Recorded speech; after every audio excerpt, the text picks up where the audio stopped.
देखिए दिनेश जी, सबसे पहले तो आप ये समझिए कि हम इस दुनिया के सबसे बड़े देश हैं और इस दुनिया की सबसे बड़ी डेमोक्रेसी है।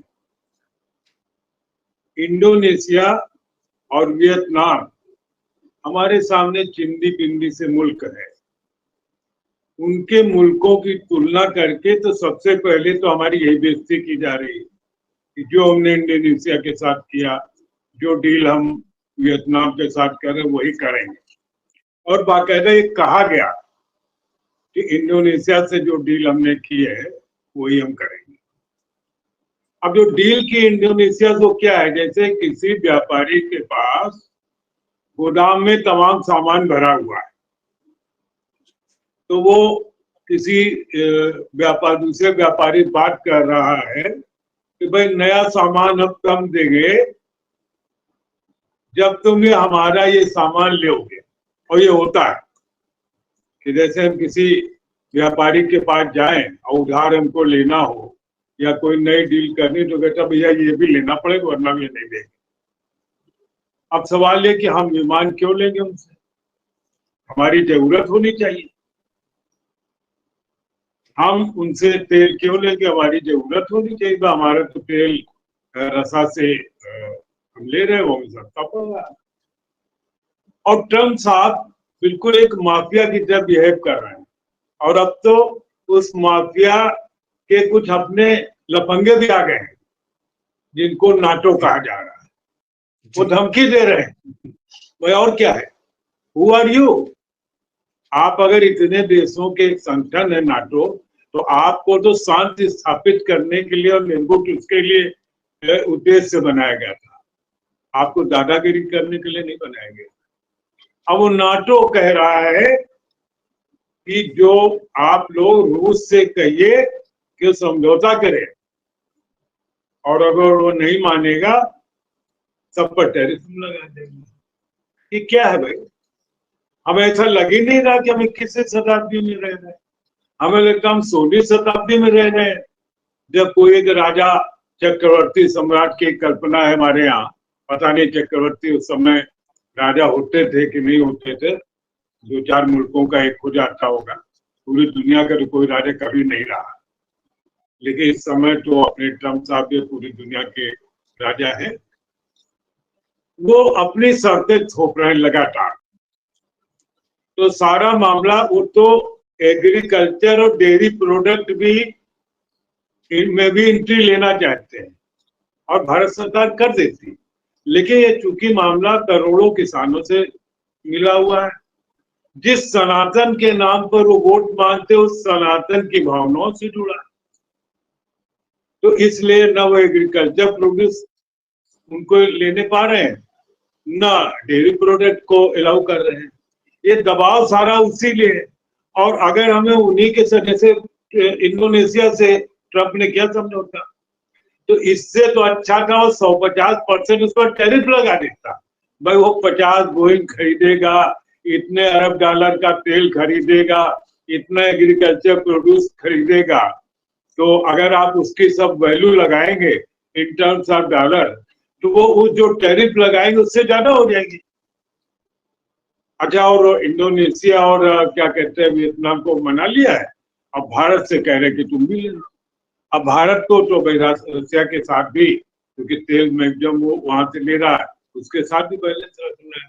उसको चाइना के साथ भी बैलेंस रखना, क्योंकि चाइना उसके बॉर्डर पर बैठा है, जो कभी भी क्या लगातार प्रॉब्लम क्रिएट ही करता रहता है।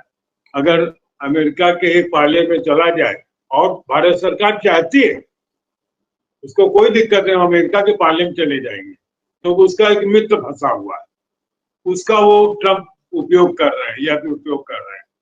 परंतु चाइना बगल में है, तो भारत सरकार हिम्मत नहीं जुटा पा रही कि अगर हम एक तरफा ट्रम्प के पास चले जाएं ट्रेड डील में, तो चाइना पता नहीं हमारे लिए क्या प्रॉब्लम क्रिएट कर दे। तो मुझे लग रहा है कि ये हम 16वीं शताब्दी के किसी दुनिया में रह रहे हैं। और एक ट्रम्प नामक राक्षस, जिसको मैं अक्सर ट्रम्पासुर कहता हूं, वो ट्रम्पासुर जो है अपने रंगबाजी पूरी दुनिया में कायम किए हुए, और वो ट्रम्पासुर के समर्थन में वो नाटोसर भगवान भी आ गए हैं, जिनके बाद बहुत से और राक्षस भी हैं, और वो भी धमकी दे रहे हैं। ऐसे धमकी से दुनिया चल रही है। मुझे लगता है दुनिया के सारे मुल्कों को एकजुट होना चाहिए अमेरिका के पास, वरना जैसे हमारे यहाँ हमारी सरकार एक एक करके पॉलिटिकल पार्टीज को मार रही है, बिल्कुल सेम फार्मूला ट्रंप अपना रहे हैं। एक एक को अलग अलग करके हमें डील कर रही है और अपने गांठ रहा है। फ्रांस, जर्मनी और ये जापान सब उसके साथ जी हुजूर करके चल रहे हैं। सिर्फ चाइना ही मोर्चा लिए है। क्यों? क्योंकि चाइना की इकोनॉमी बहुत मजबूत है और चाइना की लीडरशिप बहुत मजबूत है। अगर वो एक बार तय कर लेते कि हमें ये नहीं करना है तो नहीं करना है। हमारा लीडरशिप कहने को तो बहुत मजबूत है और इस देश में हो सकता मजबूत भी हो, हालांकि यहाँ भी नहीं है, यू टर्न पर यू टर्न होते हैं। लेकिन जो वैश्विक स्तर है उसमें हम, अभी विवेक पांडे जी कह रहे थे कि लाल आंखें दिखाओ। लाल आंखें जिसकी हो जाती है वो कंजंक्टिवाइटिस हो जाती है उसकी आंख में। तो हमारे शासन प्रशासन के आंख में कंजंक्टिवाइटिस हो गया है। तो कंजंक्टिवाइटिस वाला आदमी देख नहीं पाता ठीक से, उसको फिर कुछ दवा डालनी पड़ती है, डॉक्टर के पास जाना पड़ता है, और उनके डॉक्टर भी ट्रम्प साहब ही हैं, तो आंख नहीं दिखा पाते हैं। बहुत बात होती छप्पन इंच, तो मेरे मन में आज कि आज 56 इंच पर डिस्कस कर लेते हैं। 12 इंच का 1 फुट होता है फीट, तो 12 चौक 48 और आधा और 4.5 फुट। इतना बड़ा सीना किसका होता है आपको बता दीजिए? किसी आदमी का तो नहीं होता। जानवर में हो सकता है, हाथी का होता है, वो भी 4.5 फीट नहीं होगा। ये हमारे मतलब जो बातें करने में हम बहुत माहिर हैं, हमसे लंबी लंबी छुड़वा लो, लेकिन जहां हमको डील करनी है वहां बात नहीं कर पाते, क्योंकि हमने इन 11 वर्षों में अपना कोई नया दोस्त नहीं बनाया और जो पुराने थे उनको खो दिया। आप अगर आपके ईरान से इस समय अच्छे संबंध होते तो ईरान मौके पर आपके लिए लड़ने के लिए तैयार हो जाता, खड़ा हो जाता। इजराइल नहीं खड़ा होगा क्योंकि वो तो अमेरिका का गुलाम है। और जितने रूस भी, क्या आप रूस के साथ उस तरह खड़े हैं? रूस के साथ आप इतने ही खड़े हैं कि हमको तेल ला करके अंबानी जी को दे देना और फिर अंबानी जी इसको प्रोसेस करके बेच लेंगे। हर जगह धंधेबाजी है। हमारे पॉलिटिकल नेतृत्व है ही नहीं। हमारे पास कहने को लिए कैसा पॉलिटिकल नेतृत्व है जो वस्तुतः कारपोरेट द्वारा गवर्न है।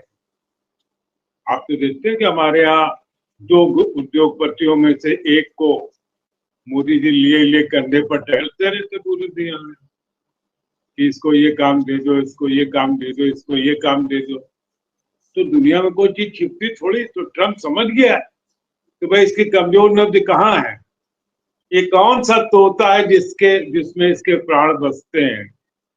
और वो तोता इस समय न्यूयॉर्क की एक अदालत में फंसा हुआ है। इसलिए इनकी हैसियत है, और उसकी भी डेट अगस्त नजदीक आ रही।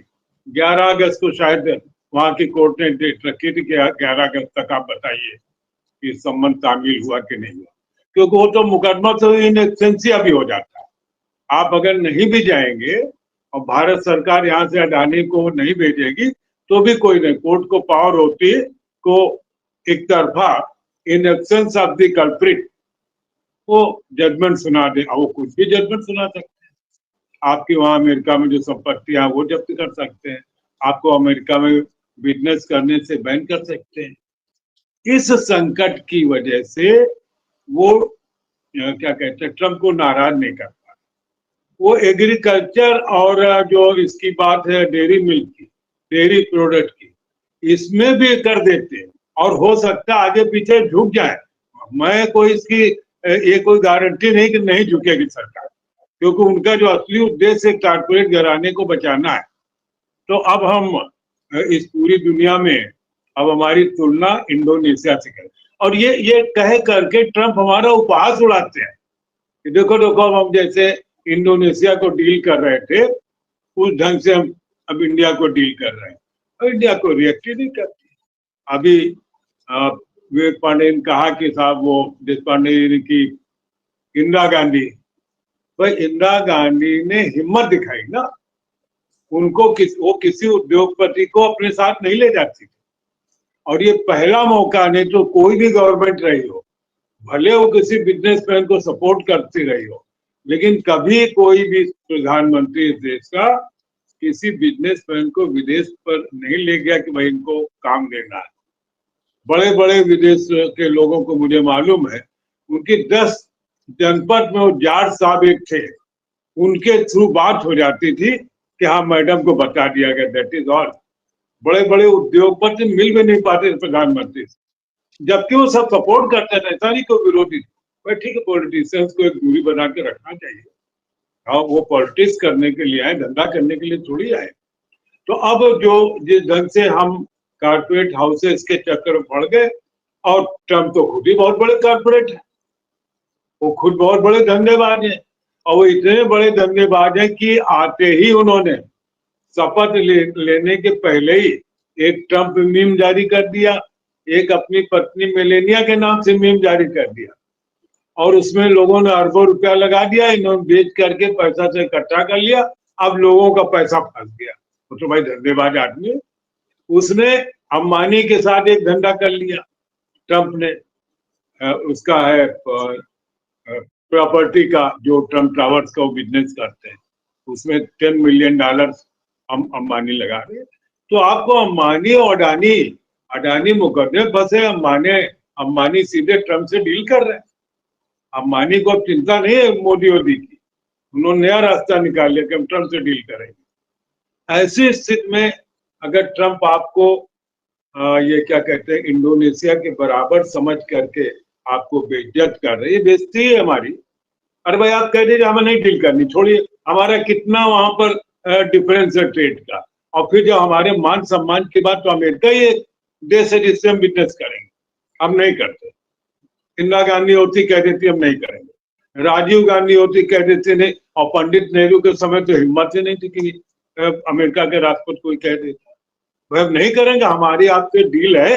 हमें लगता है कि अब हम डील हमारे हिसाब से नहीं कर रहे, नहीं कोई जरूरी है कि अमेरिका से डील करेंगे तभी